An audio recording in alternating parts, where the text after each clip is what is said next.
How much do you think it'd be? At least. God.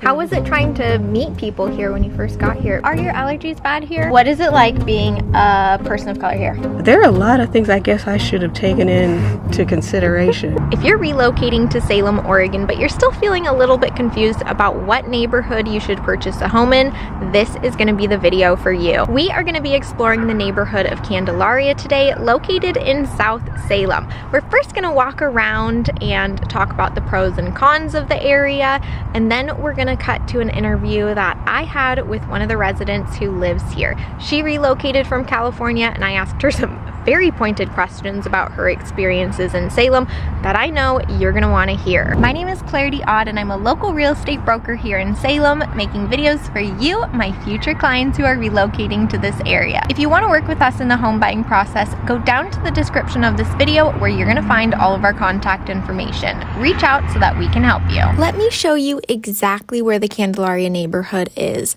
This is my free Google guide to Salem's neighborhood. This is pretty much my attempt at cataloging all of the videos that I make so that you can access them in one centralized place.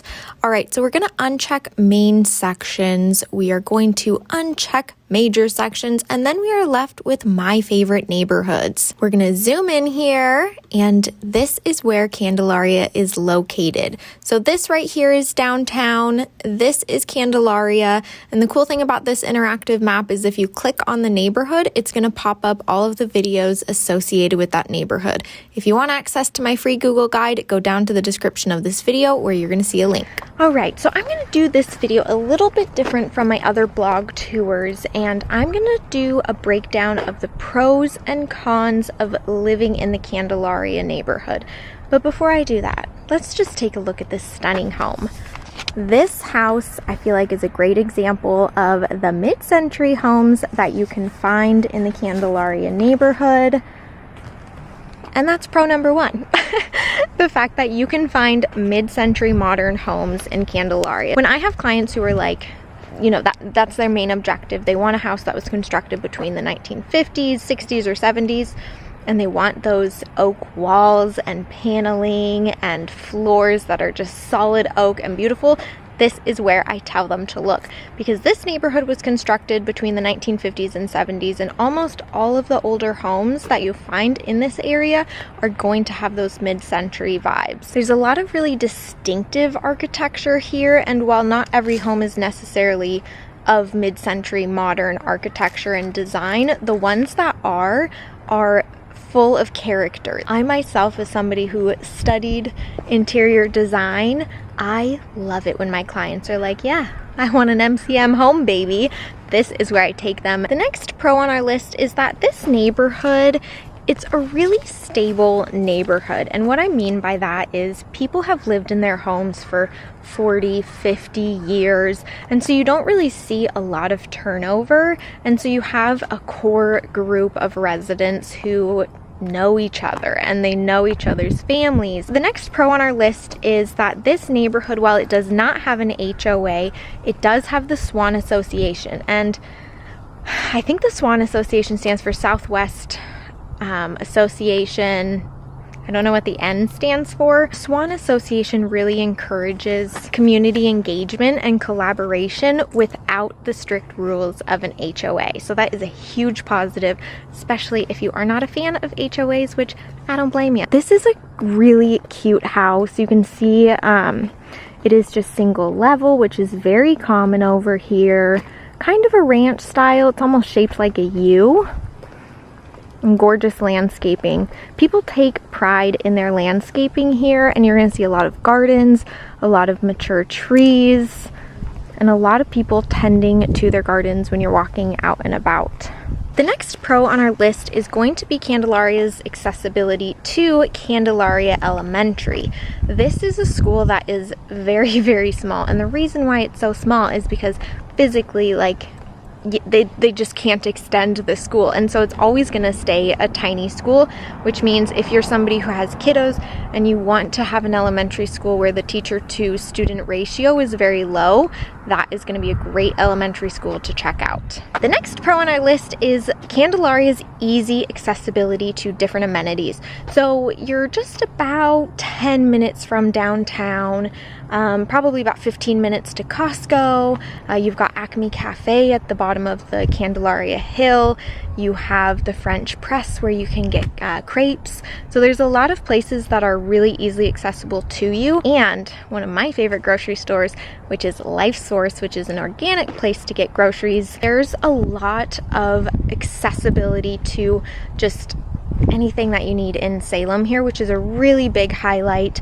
I would say that you could technically walk to downtown Salem from this neighborhood, but I personally feel like it's a little bit too far for somebody like me who likes to walk really slow and kind of putz along. So I would say that this is more of a neighborhood you'd want to drive to downtown, but technically speaking, yeah, you could definitely walk to downtown. Candalaria is broken up into two sections. You have the top of the hill, which is where we are right now, and then you have the bottom of the hill. The bottom of the hill it's not gonna be as strong mid-century vibes in terms of the architecture. You're gonna see a lot more bungalows and cottages and variety in architectural styles, and it's more affordable. But when you get up onto the hill here, it becomes bigger lots, bigger homes, more ranch style homes, more mid-century homes. The last pro on our list is going to be the benefits of living up on the hill. One of the best benefits, which I'm going to show you right now, is the view. So it's a little bit cloudy today, a little bit chilly. I had the best tea though. I like to get the amaretto hot tea from Wabi Sabi. Oh, it's just so good, and I cannot recommend it enough. You can't really see the views, but a lot of the houses at the top of Candalaria, you do have gorgeous views. As you can hear right now, wind is blowing in. We're at the top of the hill. Very different than the vibes at the bottom of the hill of Candalaria. This is out towards the coastline here. And then Jackie, who we're going to talk to in our interview after this, her view points out this way, which is facing Mount Hood. So she actually has a Mount Hood view. She's so funny. She was like, nope, I don't want a mountain view. I want the ocean view. She came from California, so totally makes sense. If you're liking this video so far, go down to the comments and tell me where exactly you're watching this video from, and give me a thumbs up so more people can find my content. I talked about the major pros and benefits of living in the Candalaria neighborhood, and I want to summarize all of the pros by saying my clients who tend to gravitate towards this neighborhood do appreciate a strong architectural style in their house. They want a home with character. They want a mid-century home, and this is really the place to look in Salem. You're going to find a lot of daylight basements, which is pretty rare. You're going to find more ranch style homes, and so those tend to be the people who gravitate towards this neighborhood. Let's go into the cons of living in this neighborhood. The biggest con is that you're going to find radiant heating throughout these homes. Depending on your thoughts on radiant heating, if you like having a boiler, if you like the idea of radiant heating, this is going to be a great area to look.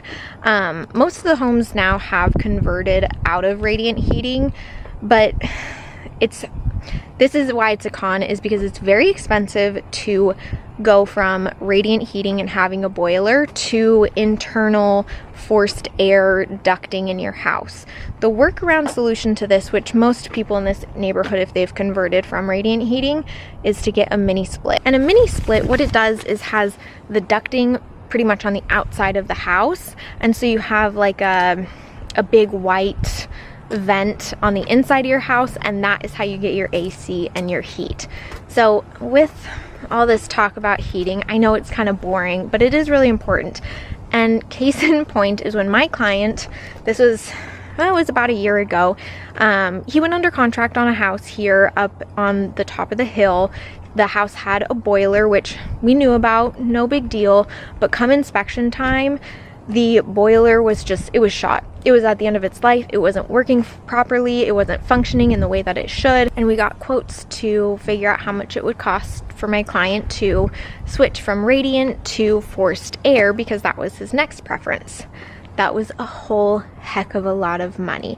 It was too much money to make it worth it, and my client and the sellers, they could not come to an agreement on you know, what the resolution should be. So unfortunately, it fell out of contract. At the end of the day, my client found an even better house for him. It kind of always works that way. Another con to this neighborhood is, unlike a lot of the neighborhoods that we explore, Candalaria does not have its own dedicated park, which is unfortunate because it's so stinking cute up here.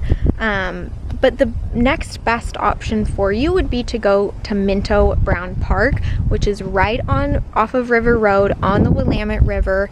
It's a great park, and it has this really cool off-leash dog part of the park. And it's just pretty much an open field. But if your dog's okay with being off leash, it is a great place to take your dog. The next con on our list is simply the age of homes. You need to be prepared to do maintenance on your home if you're purchasing up here. In my conversations with Jackie, which we're gonna get to soon, she was saying, you know, nothing in her house had been touched for 40 years, and there was a lot of things that needed to be updated. That's kind of the trade-off of getting a mid-century home, right? The next con that we're going to talk about is the actual geography of the neighborhood. It is hilly, sloped, and when it snows or when it's icy in the wintertime, it's really hard to actually get out of the neighborhood, because once you get down that hill, good luck getting back up if you can't even get down, you know? So that's something to consider, especially as we get a little bit colder of winters. We are seeing more snow and ice, so keep that in mind if you're thinking about living up on the hill of Candalaria. Another con to this neighborhood is its commutability. The Candalaria neighborhood has through streets, and these through streets connect Commercial Street to River Road, and so it is a little bit more accessible to get to, you know, other places around Salem. But with that does come more traffic and people coming through and cutting through the neighborhood that don't actually live here. So it is a little bit busier. If you don't want cars driving through your neighborhood, there are some areas in this neighborhood that you might want to avoid. The last con on our list is the oak trees. This neighborhood is filled with trees, and a lot of those are white oak. White oak is very popular here in Salem, and it is a protected tree. If you want to cut it down, remove it, you need to talk to the city. And I would always encourage my clients to get a sewer scope when they are looking in this neighborhood. In fact, literally every transaction, you should get a sewer scope, but especially in this neighborhood because there are so many trees. You don't want those roots to go into your sewer line and dislodge it and wreak havoc. I know that a lot of these little nuances of the neighborhood, it's a lot of information to take in, but that's why you have me. I know all of this information already. I work in these areas, and when you're ready to purchase a home here, all you got to do is reach out so that we can talk and figure out what neighborhood is going to suit your lifestyle best. Let's go check out our interview that I had with Jackie, who relocated here from California. Hi. I'm making a YouTube video about the neighborhood. How long have you lived here? I've lived here for almost 4 years. Okay, Yeah. Where did you move from? I moved from Los Angeles. Oh my God, Yeah. There's so many people moving. It was just absolutely gorgeous the day that we came and looked at the house. And, you know, a house like this in Southern California, How much do you think it'd be? it would be at least $3 million. At least. God. Are your allergies bad here? The first year we got here, I had never seen this before. The huge pieces of pollen going up. Yes. I was like, yes. what in the Yes. sensational fuck is this? Yeah. I'm like, oh my God, I'm gonna fucking die. Yeah. It's rough, isn't it? Yeah, but I'm not any more allergic than I was in California. From your perspective, what would you say are like the biggest negatives that you've encountered so far? Not good food. We're just talking about the whole of Salem all together now. Yeah. Yeah. Agreed. I've never lived in a place where you could not get really great Mexican food on every corner. I've never lived in a place where you couldn't get good Italian mom and pop food on the corner. Okay, so where is your favorite place to eat in Salem? If you had to pick one. Yep, okay. There is a winery called Ankeny, and a neighbor told me about it, and they have those wood-fired pizzas and wine and good desserts. So for Jackie, if you got pizza, dessert, and dessert, and then you throw some alcohol on. Yes.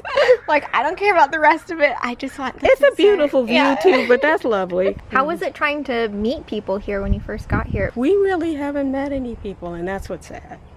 Do you feel like, so my experience coming to Salem from Portland, I felt like it was really hard to meet people because it feels cliquey here. And it feels like, you know, because everyone has lived here forever and there's, you know, just that generational living, like you grow up with your friends and, you know, and so I felt like everyone knew people and they just weren't very as open, in my opinion, as some place like Portland, where pretty much everyone now has come from somewhere else. And so there's that idea of like, wow, you know, you're from somewhere else, I'm from somewhere else. Woo! You know, it's interesting that you would say that, because I would imagine that I would have a different experience being a person of color. Yeah, people are not usually, you know, they want to wave, but they're maybe a little afraid that, I don't know, take it what. And you feel like that's how it is in Salem for you when you compare it to a place like California? Yeah. What is it like being a person of color here? Okay. In Salem in general. In Salem in general, well, black people know we all look for each other and wave. And, hey, and, yeah, you know, I'm so used to seeing my husband and I have always lived and intentionally have always lived in neighborhoods where, you know, there's a diversity of people. Now, I know that Oregon doesn't quite have that. I will say this, I've been really encouraged by when my husband and I first got here, people went out of their way to say hello to me. And yeah, I mean, just weirdly out of their way. And that was like, it was really so kind. Yeah. I have never experienced any of the ugliness, and God, I hope I never do. Wrapped up our conversation with Jackie, so let's go jump in the car and drive around this neighborhood. If you've made it to this far into the video, chances are you are damn interested in the Candalaria neighborhood. So I'm going to go into a little bit more detail about this neighborhood and talk a little bit more about Jackie's experiences in this neighborhood, because I'm assuming you'll want those kinds of details. But first, I want to bring it to your attention that this neighborhood is very similar to the Fairmount neighborhood, which I do have another vlog style video about Fairmount, but the Candalaria neighborhood is located just south of Fairmount. The reasons why they are similar is because they are older neighborhoods, they are well established, they don't have very high turnover rates, as in people don't really move in and out of those neighborhoods with high frequency. And just visually, they look very similar. So Candalaria has a lot more big oak trees, and you can see here in the video, you know, there's a lot of canopy, and that's very similar to Fairmount as well. So in that sense, they're pretty darn similar, but the overall vibes of the neighborhoods are distinctly different. Like I was mentioning throughout the entire video, this neighborhood is very much tailored towards somebody who wants a mid-century modern ranch home. And that is the kind of home that Jackie purchased. She has lived here for 4 years. She moved from LA to Salem. Her and her husband, they wanted to move to the Pacific Northwest, and they felt like Salem was just the best place to fit all of their needs. But Jackie's home, she had mentioned that the people who lived there before her had been in that home for 40 years. And while, you know, they did some of the things along the way to maintain the house, she was mentioning that there was a whole bunch of maintenance and just upgrades that the home needed. And if you are thinking about moving into this neighborhood, as cute and charming as a mid-century modern home is going to be, you do need to remember a mid-century home in combination with a low turnover rate for this neighborhood means that you're going to find people who have been in these homes for a very long time, and likely the home is going to need some form of updating or upgrades, whether that be with the AC and the heating, or maybe it's going to be a more structural issue like the roof. So keep that in the back of your head if you are interested in this neighborhood. If you are jiving on the idea of the location of the Candalaria neighborhood, but you might not be interested in, some of these ranch style homes at the top of the hill, the bottom of Candalaria is going to be a really great alternative option for you to explore. I did not feature it in this video, and honestly, it's just not as charming and cute, which is why I didn't showcase it. But it does have a lot of great features going for it, and it could be a contender on your list if you like the overall area of Candalaria. And it is also worth talking about the fact that the base of Candalaria, that is a much more affordable area to purchase a home than at the top of the hill here. We are in just a second going to be pulling up to a stop sign, and if we continued on through that stop sign, it would take us to the base of the hill. But we instead are going to jump over to the internet and check out some recently sold homes together. We have jumped over to the internet. We are going to be looking at recently sold homes in the Candalaria neighborhood. Now, I know what you're going to say. You're probably going to say, what the fuck, Clarity? Why are you on Redfin if you have access to all of the homes that have ever sold in the MLS?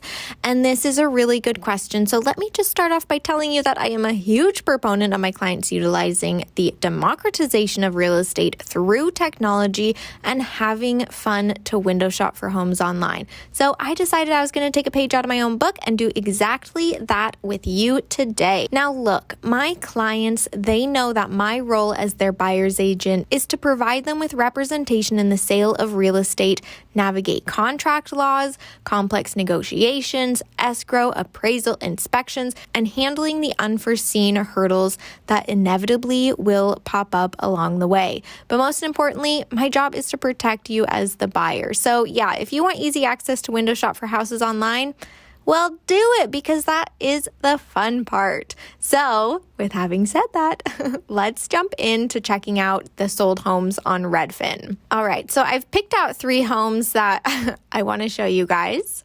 The first home is this one. Now you might be saying, Clarity, wow, look at that roof line. It is so damn unique. And I want to tell you that I don't know if this is a good thing or a bad thing, but there are many homes with this roof line in Salem. Okay, we're not going to go into this house too much because it's not in the exact area of Candalaria that I want us to explore. So let's jump over to this house. This house was constructed in 1952. All right, sold for $875,000. Let's jump in. Now, if memory serves, this seller, he was trying to sell his house for sale by owner. It didn't work out. He listed it with an agent. Bravo, because it sold. You can tell here that this has been renovated, I'm guessing fairly recently, because of the gray tinted flooring that has been unfortunately popular in recent years. And it looks like here's the kitchen. That looks like virtual staging. And yep, that was virtual staging. This is a good example of just, the openness that these mid-century homes can provide. This one feels a little bit disjointed, and perhaps it's because of just the coloring and a 50s home. It feels like it should maintain a little bit of that 50s character, and this one feels like modern finishes. Okay, if you want to look this home up, you can go to this address right here to check it out a little bit further. But I do want to jump over to the next house. This one, let's see, sold for $827,000. It was constructed in 1970. And why I wanted to show you this home is because I feel like when you get into the upper 800s in the Candalaria neighborhood, you can expect that really intense mid-century modern character to really come through. And a lot of people in this area have done a great job to keep that character alive. This home has great French doors leading in. Super cute. And just look at that. Don't you just want to get in there and like MCM it up? Oh, it's just so cute. I love, goddamn tree. It's so beautiful. Okay. Whew, let me keep moving. Okay, here we have the living room, the high vaulted ceilings. And this is such a good example of the type of mid-century home that you're going to see here when it hasn't gone through those renovations like we just saw in the previous home. This person has obviously maintained a lot of the original character and charm of this mid-century home. Okay, also cute dining room set. Damn, it looks good. Okay, this is the expected view that you can get from some of these houses in the neighborhood. This actually looks to be like the Candalaria Elementary School, if I were to take a guess. But on a clear day, you can see the view very well. Here's a great kitchen. It's obviously been renovated at some point in time, but very functional. I would say that this blends in really nicely with the mid-century vibes of the overall house. A lot of wood finishes. I like that. Okay, we can move on. If you want to look up this home on your own, here's the address down here. And that concludes our internet sleuthing of the homes on Candalaria. I strongly encourage you to do the same. Just look at the previous homes that have sold in any of these neighborhoods that we talk about, and it's going to give you a really great idea of, what you can expect from the neighborhood that you're interested in. If you enjoyed this vlog tour of the Candalaria neighborhood, you are going to want to watch this video next. Bye, friends.